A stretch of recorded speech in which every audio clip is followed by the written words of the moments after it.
Okay, now let's get to some of your thoughts on a story we brought you last night from our nation's capital.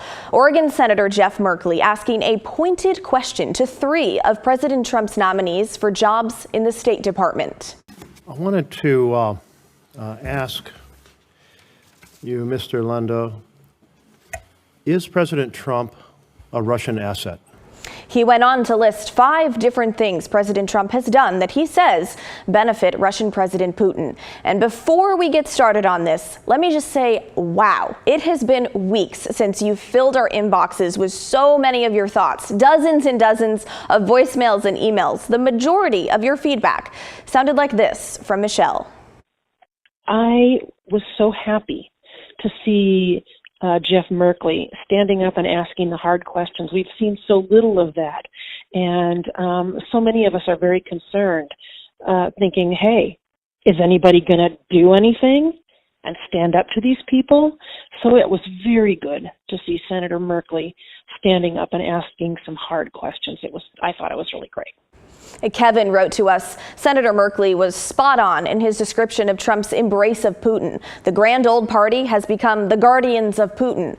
Ronald Reagan would be furious. What he did is what our representatives should be doing. They're for all America. They're not for Republicans or Democrats. I know what the oath of office means. I've taken that. We should not be negotiating with a murderous dictator. And that's what Putin is, probably guilty of war crimes. He attacked Ukraine. There's no question about it.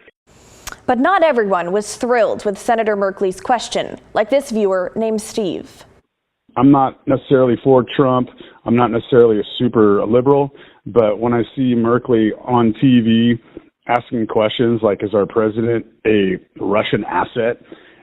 It just looks ridiculous. He looks like he's seen too many Hollywood movies, and just what a complete joke of a question, waste of time. And Don wrote, I am so ashamed to call myself an Oregon native with the representatives we have selected for our state. The voice they spew at the Senate hearings is not an appropriate representation of our state. Our state has always been controversial, but the sheer disrespect for half the population's view in Oregon is disgusting and disappointing.